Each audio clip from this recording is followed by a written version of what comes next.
টিফিনের ঘন্টা পড়ে গেছে, এবার আমি টিফিন খাই। দেখি তো মা কি দিয়েছে। হ্যাঁ, আবার রুটি আলু ভাজা। রোজ রোজ রুটি আলু ভাজা ভালো লাগে না খেতে আমার। তো দেখি তো মা আজকে আমাকে কি টিফিন দিয়েছে। মুড়ি চানাচুর। মা নিশ্চয়ই আজকে তাড়াহুড়ো করে ভালো কিছু টিফিন বানাতে পারেনি, তাই এটাই দিয়ে দিয়েছে।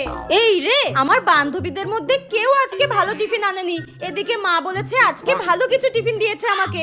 এদের সামনে কি টিফিনটা খোলা ঠিক হবে? কিন্তু আমার তো খিদেও পেয়েছে। না থাক, খুলতেই হবে। দেখি একবার কি দিয়েছে।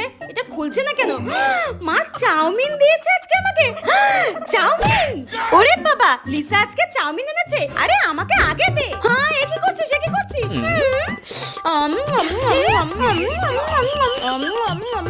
হ্যাঁ, আমার সব চাউমিন গুলো নিয়ে আমার জন্য লঙ্কা ফেলে রেখেছে। তুই লঙ্কাই খা।